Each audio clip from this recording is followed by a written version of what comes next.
इस कार्यक्रम का आयोजन करने वाले परम आदरणीय स्वामी संपूर्णानंद जी महाराज, हमारी राज्यसभा की सांसद श्रीमती रेखा शर्मा जी, हमारी कालका की विधायिका श्रीमती शक्ति रानी शर्मा जी, प्रदेश भारतीय जनता पार्टी की उपाध्यक्षा श्रीमती बंतो कटारिया जी, मंच से अभी एक बैठक के लिए जो गए हैं,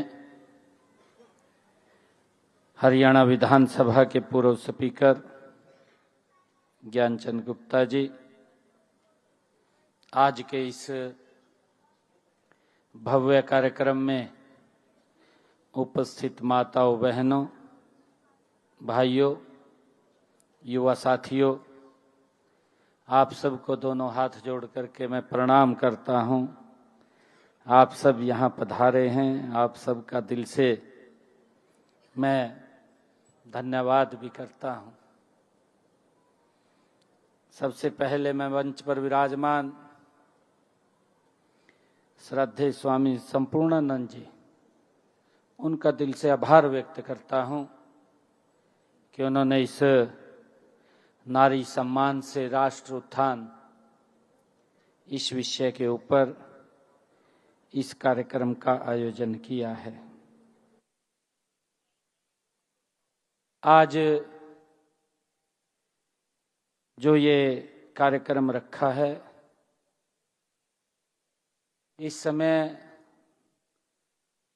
नारी शक्ति वंदन जो अधिनियम है, पिछले दिनों देश के यशस्वी प्रधानमंत्री आदरणीय मोदी जी,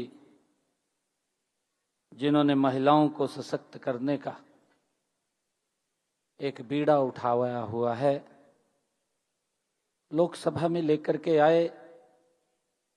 पूरे देश में आज ये बड़ी चर्चा का विषय बना हुआ है। आदरणीय बहनों, आपने इस नारी सम्मान से राष्ट्र उत्थान ये कार्यक्रम का आयोजन महाराज जी आपने किया है। यह आयोजन ये महिलाओं के अधिकारों की आवाज को बुलंद करने वाला ये महान प्रयास है। मैं इसके लिए आपका दिल से आभार व्यक्त करता हूं। आपको मैं कोटि कोटि नमन भी करता हूं कि जब पूरे देश में इस विषय को लेकर के चर्चा चल रही है, क्योंकि जब कोई अधिकार की बात होती है और अधिकार के ऊपर कुछ लोग उसे रोकने का प्रयास करते हैं, उसके आगे दीवार बन करके खड़े होते हैं,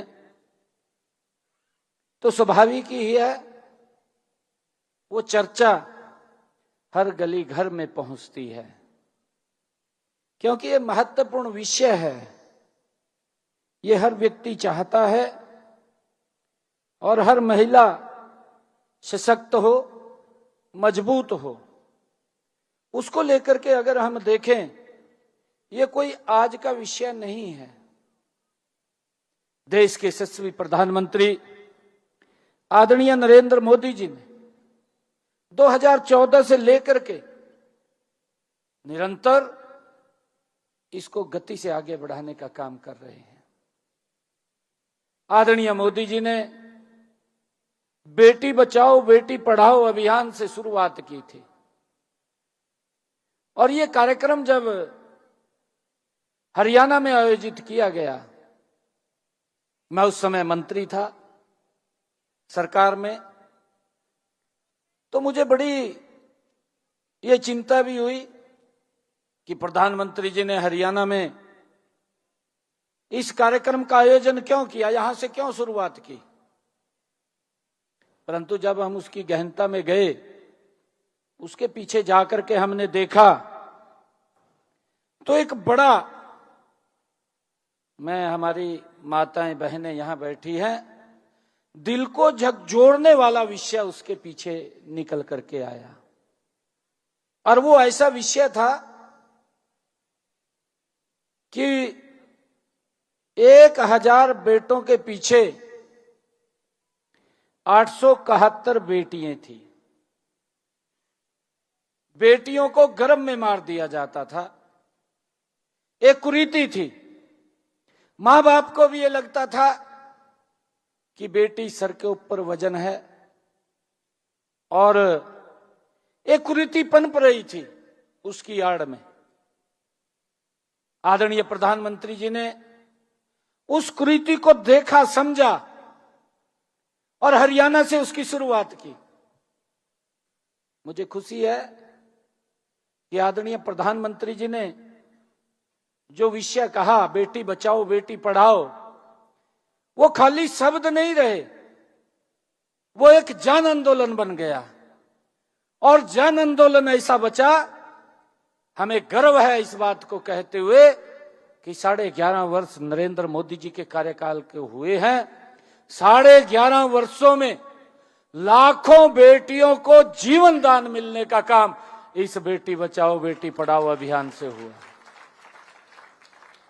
इस कुरीति को समाप्त करने का काम, इसको बड़ी गंभीरता से और बेटियों के प्रति विश्वास जगाने का काम आदरणीय नरेंद्र मोदी जी ने किया है।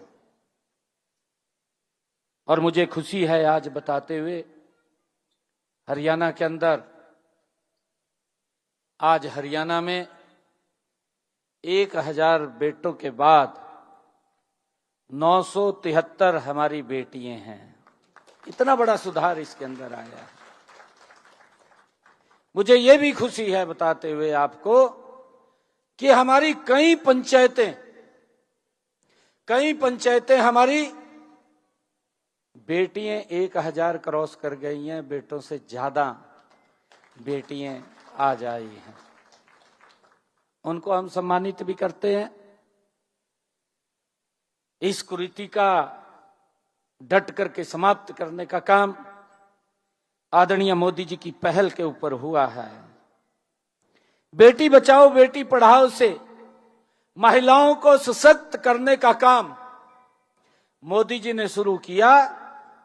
और आप देखते हैं 11.5 वर्षों में नारी शक्ति वंदन अधिनियम लोकसभा में लेकर के आए कि हम महिलाओं को इस देश की भागीदारी में उनकी महत्वपूर्ण भूमिका हो, उसको लेकर के वो बिल लेकर के आए। परंतु विपक्ष के साथी, वो शायद उनको अच्छा नहीं लगता। आदरणीय प्रधानमंत्री जी अगर कोई भी समाज का, देश के अंदर किसी समस्या का समाधान करते हैं, किसी कुरीति को समाप्त करने के लिए योजना लेकर के आते हैं, देश के विकास को आगे करने के लिए विकसित भारत की तरफ मजबूत कदम उठाते हैं, तो हमारे विपक्षी दलों का पेट खराब हो जाता है, गालियां देने लग जाते हैं। हम हैरान हैं, भाई आप गालियां तो दो, किसी के आगे रोड़ा तो न बनाओ। गालियां देना तो उनका जन्मसिद्ध अधिकार है। जन्मसिद्ध अधिकार तो ये है कि जब करया कुछ नहीं है, जब करया कुछ नहीं तो फिर कुछ ना कुछ तो करांगे, या तो झूठ बोल लेंगे, अगर झूठ नहीं चल रहा फिर गालियां देंगे। ये विपक्ष की एक भूमिका है। इसको देश समझ रहा है, देश इसको जान रहा है, उसका जवाब भी दे रहा है, परंतु बौखलाए फिर रहे हैं। विपक्ष के साथी पागल हो गया, क्या करें क्या ना करें। भाई मोदी जी गरीब की बात करते हैं, गरीब की बात करते हैं, इनको दिक्कत होती है, मजाक करते हैं। आदरणीय प्रधानमंत्री जी ने लाल किला से बोल दिया कि हम स्वच्छ भारत, महिलाओं को सम्मान देने का काम करेंगे। क्योंकि हमारी माताएं बहनें सूरज ढलने का इंतजार करती थी और इस बात का मजाक विपक्ष ने किया। कितना बड़ा सम्मान महिलाओं को देने का काम किया है। हर घर के अंदर इज्जत घर बनाने का काम, शौचालय बनाने का काम एक छोटा विषय है, परंतु इससे एक बड़ा बदलाव बहनों के जीवन के अंदर आया है। ये नरेंद्र मोदी जी ने, और उसका मजाक किया गया, उसको किस दृष्टि से देखा गया विपक्ष के द्वारा, परंतु एक बड़ा बदलाव ये इसके माध्यम से देश के अंदर हमें देखने को मिला है। उनको सशक्तिकरण की ओर ये कदम गए हैं। जितने भी कदम आदरणीय मोदी जी ने उठाए हैं, एक एक कदम महिलाओं को सशक्त करने का काम आदरणीय प्रधानमंत्री जी ने किया है। मुझे खुशी है जब बेटी बचाओ बेटी पढ़ाओ की बात होती है तो उसके साथ ही आदरणीय प्रधानमंत्री जी ने कहा कि बेटी निर्भर नहीं है, बेटी निर्भर नहीं है, बेटी आत्मनिर्भर है। ये आदरणीय प्रधानमंत्री जी ने कहा। आज हमारी बेटियां देश का सम्मान पूरी दुनिया के अंदर वो परचम लहरा रही हैं। हमें गर्व होता है और ये इन 11 वर्षों के अंदर हम सब देख रहे हैं। मैं विशेष तौर से इस आयोजन के लिए जो विश्व परमार्थ फाउंडेशन जिन्होंने इस कार्यक्रम का आयोजन किया है, मैं उनको बहुत बहुत बधाई देता हूं। और यह फाउंडेशन महाराज जी के संरक्षण में आगे बढ़ रही है। समाज में संस्कार और सद्विचार के प्रसार का ये फाउंडेशन महान कार्य कर रही है। साथियों, जब हम नारी सम्मान से राष्ट्रोत्थान की बात करते हैं तो विकसित भारत का संकल्प हमारी आंखों के सामने घूमने लगता है। साथियों, देश के यशस्वी प्रधानमंत्री आदरणीय मोदी जी ने जब यह संकल्प व्यक्त किया तो उन्होंने विकसित भारत के 4 स्तंभ बताए थे। आदरणीय प्रधानमंत्री जी ने विकसित भारत के 4 स्तंभ बताए थे। उनमें एक स्तंभ महिला है कि महिला को सशक्त करना, किसान को विकसित करना, युवाओं को रोजगार देना, गरीब को गरीबी से बाहर निकालना। अगर हम इन 4 स्तंभों पे काम करेंगे, महिला, किसान, युवा और गरीब के ऊपर काम करेंगे, तो ये भारत ये विकसित राष्ट्र बन जाएगा। ये आदरणीय प्रधानमंत्री जी ने कहा था। साथियों, विकसित भारत की गाड़ी में यदि हमारी महिला रूपी पहिया नहीं जुड़ेगा तो साथियों गाड़ी चलेगी कैसे? क्योंकि ये 4 पहिए हैं। हमारा विपक्ष उस पहिए को रोकने का काम कर रहा है, उसके आगे रोड़ा बन रहा है। ये विकसित भारत के 4 पहिए हैं। अगर एक पहिया ये विपक्ष रोकने का काम करेगा तो ये भारत विकसित विकास की तरफ नहीं बढ़ पाएगा। और विपक्ष चाहता है, परंतु आज देश ने यह ठान लिया है, आज देश की महिलाओं ने यह ठान लिया है कि विपक्ष की इस चाल को हम कभी पूरा नहीं होने देंगे। ये भारत ये विकसित राष्ट्र बनेगा और इसमें हमारी महत्वपूर्ण भूमिका होगी। साथियों, मुझे इस समय देश के यशस्वी प्रधानमंत्री आदरणीय नरेंद्र मोदी जी द्वारा हर नागरिक के योगदान के प्रति कही गई बात वो याद आ रही है। साथियों, उन्होंने कहा था कि देश के 125 करोड़ भारतीय जब एक कदम आगे बढ़ेंगे तो ये भारत साथियों 125 कदम आगे बढ़ेगा। ये आदरणीय प्रधानमंत्री जी ने कहा था। अपने वक्तव्य में आदरणीय प्रधानमंत्री जी ने कहा था, यही यहीं पर यह बात साथियों आज हमें ध्यान करने योग्य है। जो प्रधानमंत्री जी के वो शब्द हैं, आज उसको स्मरण करने की जरूरत है कि प्रधानमंत्री जी ने क्या बात कही थी। प्रधानमंत्री जी ने कहा था ये देश, साथियों उस वक्त जब उन्होंने कहा था 125 करोड़ लोगों का ये देश है, और जब लोग 125 करोड़ कदम आगे बढ़ेंगे तो ये भारत 125 करोड़ कदम आगे बढ़ेगा। साथियों, मैं आज उस बात को स्मरण करते हुए आपको बताना चाहता हूं कि उस 125 करोड़ के अंदर आधी आबादी महिलाओं की है। आधी आबादी महिलाओं की है। अगर विपक्ष इस देश को, मोदी जी के संकल्प को रोकने का काम कर रहा है, अगर हम देखें ये भारत 125 करोड़ लोगों का अगर ये देश है, तो साथियों इसकी अगर आधी आबादी की हम बात करें, आज तो यह आबादी 140 करोड़ हो गई है, और 140 करोड़ ये कदम भारत आगे बढ़ेगा। अगर इसको रोकने का प्रयास किया जाएगा तो ये आधे कदम पीछा चला जाएगा। ये कांग्रेस की मंशा है। 55 साल तक इस देश के ऊपर शासन किया है। जिस गति से आज नरेंद्र मोदी जी के नेतृत्व में ये भारत आगे बढ़ रहा है, उस गति से 55 सालों में ये भारत आगे नहीं बढ़ा है। आज भी अगर मोदी जी इसको आगे बढ़ाने का काम कर रहे हैं तो विपक्ष उसमें रोड़ा अटकाने का काम कर रहा है। साथियों, नारी सम्मान केवल एक सामाजिक मुद्दा नहीं है, यह राष्ट्र उत्थान का एक मूल आधार है। ये आदरणीय प्रधानमंत्री जी ने कहा है। साथियों, हमें इस बात को समझना होगा। हमारे शास्त्रों में भी कहा गया है, हमारे शास्त्रों में भी इस बात का जिक्र किया गया है, यत्र नारेस्तु पूज्यन्ते रमते तत्र देवता। साथियों, जहां नारी की पूजा होती है, जहां नारी का सम्मान होता है, वही देवता वास करते हैं। यह बात हमारे शास्त्रों में भी कही गई है। साथियों, ये वाक्य हमारी हजारों वर्ष पुरानी सभ्यता का ये एक सार है, उसका एक निचोड़ है।